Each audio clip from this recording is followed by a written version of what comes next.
Bonjour à toutes et tous, bienvenue dans cette nouvelle vidéo dans laquelle on va créer une nouvelle boutique Shopify. Il y a déjà 2 vidéos comme celle-ci sur la chaîne YouTube Storytime Alpha, donc n'hésitez pas à aller les voir. En fouillant sur la chaîne YouTube, vous arriverez à les trouver assez facilement, vous verrez.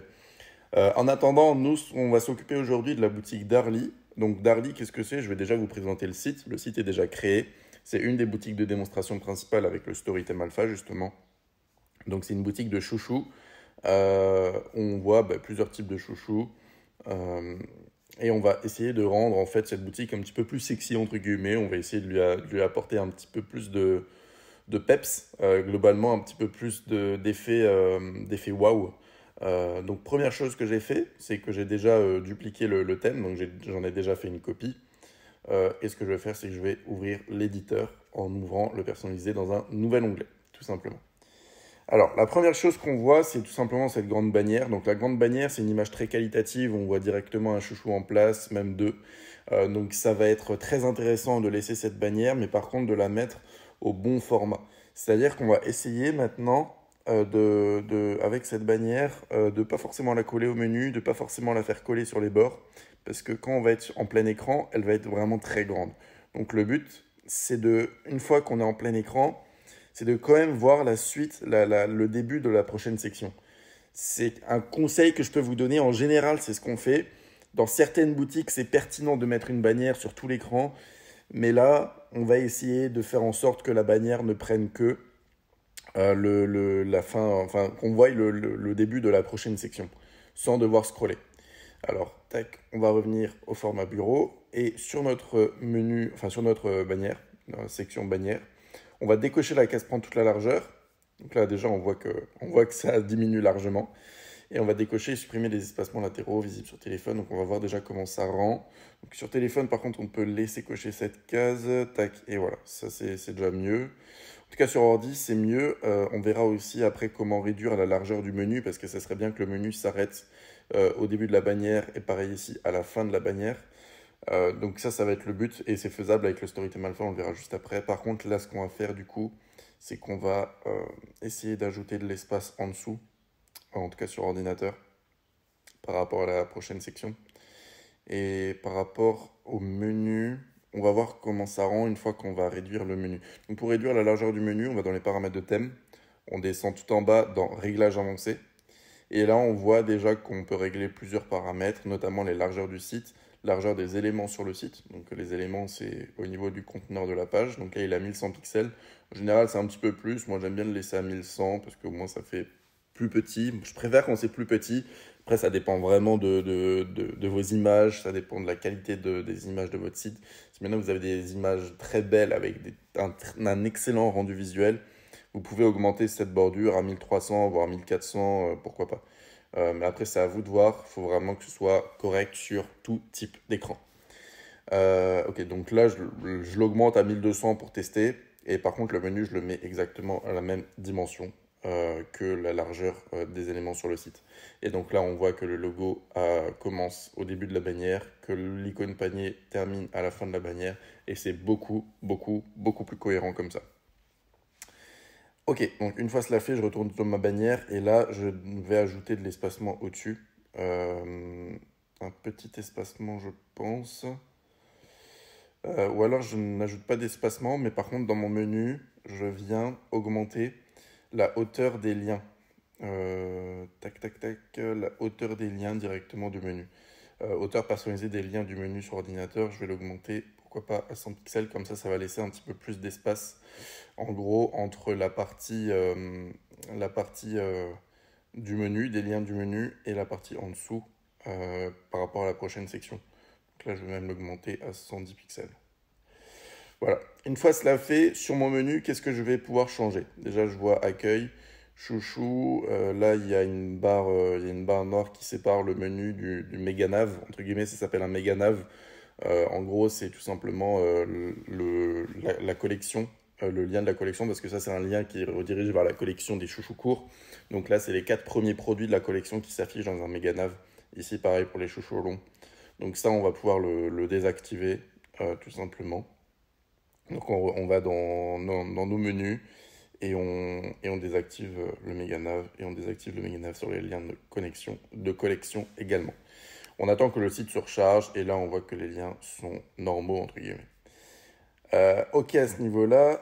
D'ailleurs, je veux que le menu soit toujours visible parce qu'il y aura la barre d'annonce qui va être du coup toujours visible et ça va être un petit peu plus cohérent parce que la barre d'annonce, elle apporte plus de couleurs. Donc c'est ce genre de petite amélioration, de petites touches de peps entre guillemets qu'on va pouvoir ajouter sur son menu qui peut faire une petite différence niveau rendu visuel. Alors tac, toujours collé en haut. J'attends que le site se recharge. Comme ça, quand on va venir scroller en bas, il y aura toujours cette barre qui va s'afficher, notamment la barre d'annonce, qui va toujours apporter un petit peu de couleur, un petit peu plus de peps. Ok. Là d'ailleurs, j'ai vu que quand je scrollais, il y a ma barre d'ajout panier qui s'affiche, alors que je suis sur une page d'accueil avec plusieurs produits. Donc là, ça va pas, c'est pas cohérent. Si ça se fait, je ne veux pas ajouter ce produit-là spécifiquement au panier. Donc à ce moment-là, endroit où afficher la barre d'ajout panier, je sélectionne uniquement les pages produits. Parce que lorsque je suis sur une page produit, je sais sur quelle page produit je suis. Si par exemple je suis sur le chouchoulon Paola ici, bah, à ce moment-là, je sais très bien que lorsque je vais être sur mobile, on va bien le voir, j'aurai ma barre d'ajout panier rapide qui va s'afficher chouchoulon Paola. Spécifiquement ce produit, je sais que je le veux parce que je suis sur cette page produit en l'occurrence. Ok, si je retourne sur bureau, tac, sur ma page d'accueil pour voir la suite. Comment ça rend? Alors la prochaine section, là on voit déjà que du coup le séparateur n'est plus adapté, hein, c'est plus joli, comme ça pouvait éventuellement l'être avant. Donc à ce moment-là, je vais sur mes logos de confiance mini, la prochaine section en l'occurrence. Alors soit je retire le séparateur du bas avec les vagues, à ce moment-là il faudra que j'ajoute un petit peu d'espace, soit je le laisse, par contre j'en ajoute aussi un en haut. À ce moment-là, c'est un petit peu plus cohérent et à ce moment-là, si j'en ajoute un en haut, il faut supprimer l'espace qu'il y a en haut pour pas que ce soit disproportionné. Donc là, ça peut pourquoi pas le faire, mais il y a un truc qui me chagrine. C'est pas très beau, concrètement parlant, c'est pas très joli. Donc ce qu'on va faire, c'est qu'on va pas mettre de séparateur, tout simplement. Donc on va mettre un petit espacement à chaque fois. Tac, tac, tac et tac. Je supprime mes séparateurs. Et à ce moment-là, ce que je vais pouvoir faire, soit laisser cette couleur d'arrière-plan, soit venir sur chaque bloc, donc sur ce bloc livraison sécurisée à domicile, sur ce bloc support client, etc., jusqu'au quatrième, et changer respectivement la couleur d'arrière-plan sur un F6, F6, F6, ce qui fait que si maintenant j'enlève cette couleur plan d'arrière uni sur ma section, ben j'ai uniquement la couleur d'arrière-plan sur mes blocs. Et à ce moment-là, ça continuera dans l'idée du conteneur général de la page. Ça ne dépassera pas la bannière si on veut. Donc c'est un petit peu plus cohérent. Si à ce moment-là, j'essaye de le faire rapidement sur tous les autres blocs pour voir le rendu final. Ici, on voit que les icônes sont clairement un petit peu grandes. Donc à ce moment-là, je vais pouvoir venir baisser mes tailles d'icônes sur ordinateur. C'est un petit peu plus cohérent. Et là, sur téléphone, comment ça rend? Sur téléphone, c'est un bloc comme ça. Alors sur téléphone, par contre, ce qu'on va pouvoir faire, c'est supprimer les espacements latéraux, déjà, et supprimer les espacements au-dessus pour que ça colle quand même à la bannière. Donc, pas d'espacement au-dessus sur mobile. Voilà, là c'est déjà un petit peu plus cohérent.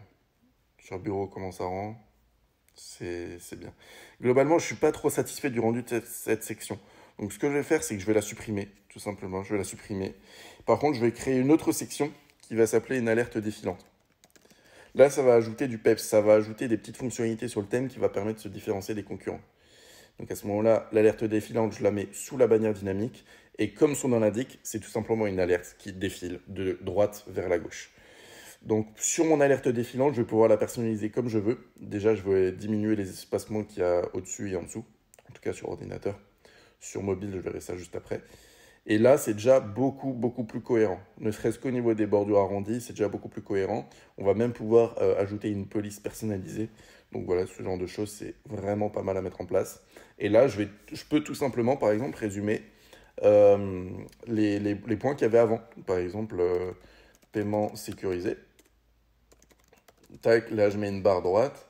Livraison gratuite. Une barre droite, support réactif, une barre droite et enfin tissu de qualité parce que nos chouchous ils sont en tissu de qualité. Donc à ce moment-là, là, j'aurai tous mes bénéfices que j'avais avant, mais juste présentés d'une manière un petit peu différente, un petit peu innovante, entre guillemets. Et ce que j'ai même envie de faire, c'est venir chercher une puce en typographie. Tac. Et là, je veux sélectionner une petite puce, comme ça, à copier-coller. Copier. Et là, à la place de mes barres droites, je vais pouvoir coller une puce qui va rendre une petite séparation comme celle-ci, qui va être beaucoup plus jolie. Donc voilà, ça par exemple, je peux totalement le faire. Il suffit simplement de faire du copier-coller, hein, c'est rien de plus basique. Et là, j'ai des séparations qui sont limite un petit peu plus jolies. Et là, j'aime bien ce qui se passe. Là, c'est beaucoup plus joli. Je peux également changer la couleur de mon texte, je peux changer la couleur de l'arrière-plan du texte, je peux changer vraiment comme je veux en fait. Si maintenant j'ai envie d'ajouter vraiment une couleur un petit peu plus Pepsi, ben, là je peux totalement mettre un fond bleu et une couleur blanche. Tout sélectionner, mettre en gras pour mieux voir. Et vu que je mets en gras, ici il faut changer la couleur des textes en gras. Tac, je mets en blanc. Et voilà, là on a un texte qui est vraiment pas mal. En soi, on a un texte qui est vraiment pas mal, qui me plaît beaucoup. Donc je vais pouvoir enregistrer et on va pouvoir passer à la suite. Tac. Ok, nickel. Ce que je vais également faire, c'est que au niveau du menu, là il me paraît un petit peu haut, même si quand je vais sur mobile, il est clairement trop haut. Donc ce qu'on va pouvoir faire, c'est aller sur notre menu. Tac, venir sur hauteur personnalisée des liens du menu, revenir à 70 comme c'était avant. Et par contre, ajouter de l'espacement au-dessus au niveau de la bannière. Et à ce moment-là, changer la couleur d'arrière-plan du menu, on verra ça juste après. Tac, alors la bannière, on va ajouter un grand espacement au-dessus sur PC. Et sur mon menu, là on voit clairement qu'il y a trop d'espace par rapport ici. Donc sur mon menu, je vais ajouter une petite couleur d'arrière-plan très faible. C'est du F6, F6, F6, F6. C'est un gris clair qui est vraiment beau en fait à l'œil nu. Et qui fait en sorte que justement là, entre le gris clair, ma bannière, et en dessous ma bannière et la prochaine section, il y a le même espace. Changer la couleur d'arrière-plan d'une section, ça permet de rendre cohérents les espacements entre chacune des sections. C'est quelque chose que je peux également vivement vous conseiller. Ok, au niveau de la suite, qu'est-ce qu'on va pouvoir parler d'autre? On va même pouvoir, pourquoi pas, augmenter un petit peu notre hauteur personnalisée des liens. Essayer de mettre 85, voilà, ça respire un petit peu plus. Et si maintenant on a besoin de respirer encore un petit peu plus, on va pouvoir diminuer la taille de notre logo. Et sur mobile, voir comment ça rend. Donc, sur mobile, en soi, on est bon. Diminuer, pourquoi pas, la taille du logo, voilà. Donc là, sur mobile, on est bon. Il y a le menu qui s'ouvre comme ça, il y a le panier qui s'ouvre comme ça. Tac, on va pouvoir revenir sur bureau, enregistrer, attendre que ça charge quelques petites secondes. Et c'est good, on va pouvoir passer à la suite. Si là on trouve que c'est trop flashy, on peut tout simplement mettre l'arrière-plan de la section dans le même gris que le menu qu'il y a ici.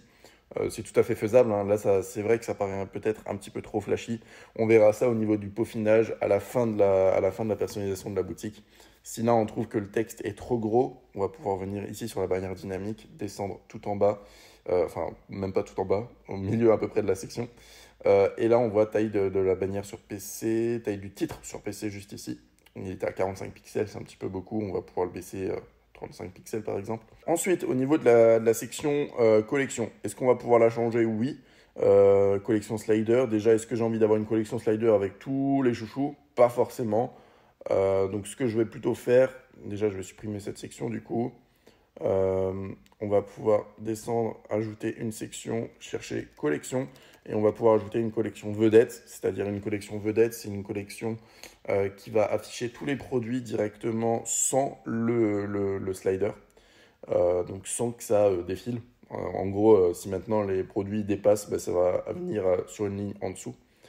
Donc je vais venir sur ma section collection vedette, mon titre, je vais mettre les best-sellers. Tout simplement, donc là je mets nos best-sellers, tac, sans le B majuscule c'est mieux, et à ce moment là le style du titre en 2 pour avoir la bordure à gauche. Le texte on peut l'enlever, on n'a pas besoin, et au niveau de la collection je vais choisir les best-sellers tout simplement. Et nombre de produits affichés, j'en veux que 5, comme ça tient sur une seule ligne. Je veux afficher un lien, voir tous les produits, parce qu'il faut rediriger vers la collection entière avec tous les produits. Je peux absolument ajouter un texte personnalisé au niveau de ce lien. Et au niveau du nombre de produits sur chaque ligne, donc sur tablette, je vais mettre que 3 produits. Et sur téléphone, il n'y en aura que 2, c'est-à-dire que ce sera affiché comme ceci. Ou alors je vais afficher 4, ici 4, sur mobile 2, et comme ça je vais mettre 4 produits affichés seulement. Comme ça va tenir sur 2 lignes sur mobile. C'est ce qu'il faut voir en priorité, c'est le rendu sur mobile. Si le rendu sur mobile est correct, c'est l'essentiel, et à ce moment-là, votre site a un bon potentiel. Et sur bureau, du coup, ça tient sur une ligne avec 4 produits, c'est correct, c'est très bien.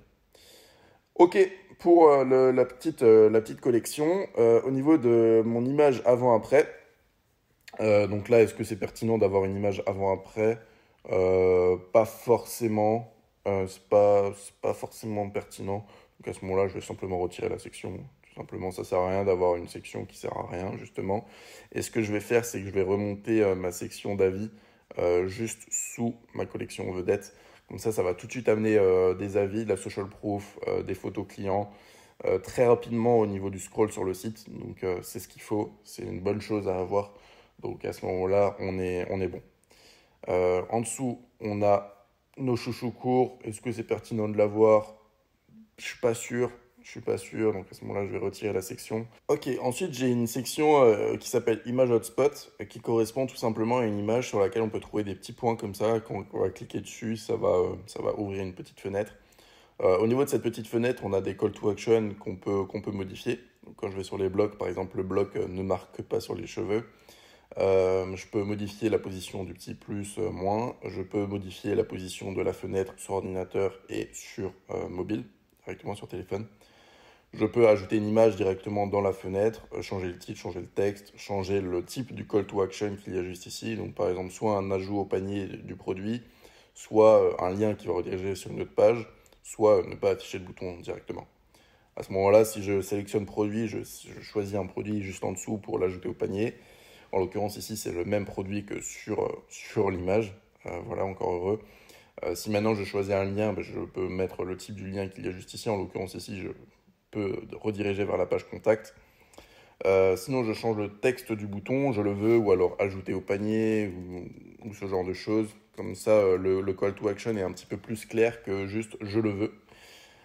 Et à ce moment-là, tac, quand j'ajoute au panier, ben, ça va ajouter au panier directement. Alors là, notre page panier, elle n'est pas personnalisée justement, mais on va pouvoir y venir plus tard. Ou alors dans une autre vidéo. Je crois qu'on a déjà fait une vidéo sur la page panier, ou alors elle est en préparation, elle va bientôt sortir sur la chaîne. Donc dans tous les cas, n'hésitez pas à vous abonner, à activer la cloche, comme ça vous ne louperez pas cette vidéo. Mais je pense ouais, qu'on va pas en parler dans cette vidéo, vu qu'on a déjà fait d'autres vidéos à ce sujet. Enfin bref, petit détail. Idem pour l'autre bloc, hein, c'est exactement les mêmes paramètres, il suffit juste de le positionner à un différent endroit, il ne faut pas que ça se chevauche dans l'idéal. Donc après, à voir aussi au niveau du rendu sur mobile, comment ça rend. Donc là c'est à vous de voir. Euh, mais globalement, en soi, cette section, elle est vraiment très utile. Surtout si maintenant vous avez un produit technologique ou alors innovant avec plusieurs points clés au niveau du produit. En tout cas, pour un shop monoproduit ou niché, c'est une excellente section que je connais aucun thème qui l'a, cette section finalement. En tout cas, on a été les premiers à vraiment l'installer sur un thème public. Donc voilà, c'est chose faite. C'est assez sympathique cette section. Il n'y a pas beaucoup de gens qui l'utilisent et pourtant elle est très pertinente dans certains cas.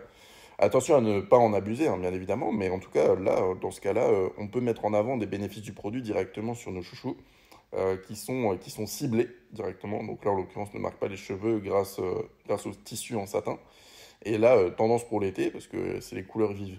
Donc en soi, c'est une bonne chose. Si maintenant vous avez un produit technologique, je peux dire que là, c'est anti-rayures, c'est anti-machin, etc. etc. C'est vraiment pas mal cette section pour mettre en avant certains points clés de son produit facilement.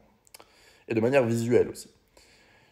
Ok, et puis juste en dessous, je termine avec une question fréquente FAQ. Donc à ce moment-là, j'ai quelques petites questions FAQ les plus fréquemment posées. Une petite section logo de confiance et le footer. Maintenant, les pistes d'amélioration de la boutique, ce serait quoi? Ce serait déjà de mettre des petites icônes de confiance ici personnalisées. Donc à ce moment-là, je vais me rediriger vers Flat Icon. Au niveau Flat Icon, je peux chercher des icônes, par exemple support. Et à ce moment-là, sur mon support, je peux personnaliser directement des icônes un petit peu avec mes couleurs. En gros, je fais modifier l'icône. Ici, vous vous connectez ou alors vous vous inscrivez. C'est totalement gratuit. Vous vous inscrivez avec votre compte Google, par exemple. Ça marche très bien. et ça sera gratuit et vous pourrez au moins personnaliser votre icône directement comme ça, avec vos couleurs. Donc ça permet encore une fois de vous démarquer. Je ne vais pas le faire dans cette vidéo parce que ça me prendrait trop de temps, la vidéo serait trop longue. Mais vous faites ça pour le support, pour le paiement, pour la livraison, la satisfaction client. Et voilà. Ici, au début de cette vidéo, on avait une section logo de confiance. Pareil, on aurait aussi pu pareil, chercher des petits bénéfices. Par exemple, alors je ne sais pas si ça va me trouver quelque chose si je tape satin.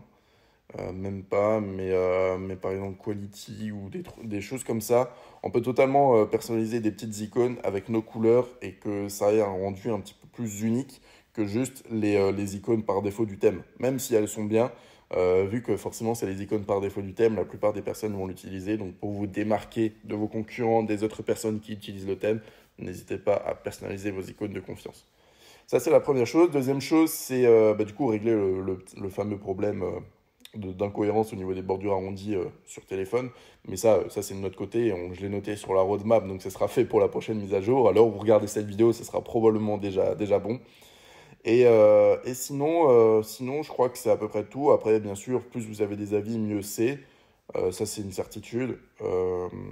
Et puis après, il suffit de personnaliser correctement ces pages produits. Sur les pages produits, on pourrait rajouter une section d'avis directement ici.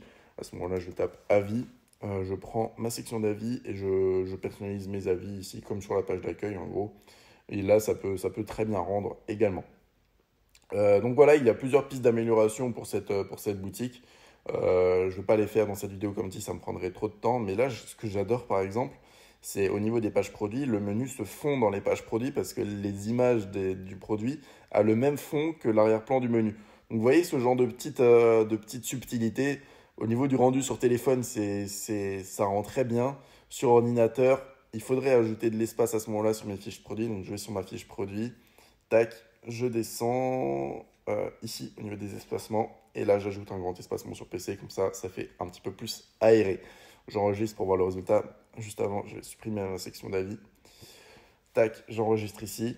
Et là, ça rend déjà bien mieux. Donc voilà, au niveau de la personnalisation du site d'Arly. Je n'ai pas parlé de la page produit, mais par exemple, je pourrais enlever cette livraison gratuite ou alors la laisser, mais si je la laisse, je pense que je vais enlever le timer. Il ne faut pas surcharger au niveau de l'urgence non plus, ce n'est pas le but. Là, j'ai ma livraison gratuite à 100 €, c'est quand même beaucoup pour des chouchous qui à la base coûtent 15 €. Donc peut-être plus mettre une livraison gratuite à partir de 40 ou 50 €. Donc là, ça serait un petit peu plus pertinent par exemple. Par contre, là, on voit que j'ai une offre automatique pour 2 chouchous achetés, j'en ai un qui est offert. Ça, je ne l'ai pas vu forcément sur le site. Donc à ce moment-là, c'est que je peux personnaliser mon texte au niveau de l'alerte défilante. Plutôt que de mettre des petits bénéfices comme ceci, je vais pouvoir mettre offre spéciale jusqu'à une certaine date.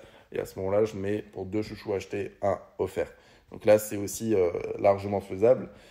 Mais il faut mettre en avant ce genre d'offre, il faut vraiment le mettre en avant. Donc voilà, au niveau des pistes d'amélioration de la boutique, peut-être que lorsque vous regarderez cette vidéo, ce sera toujours l'ancienne version, peut-être que ce sera une nouvelle, peut-être que ce sera celle-là ou une qui ressemble à ce site-là.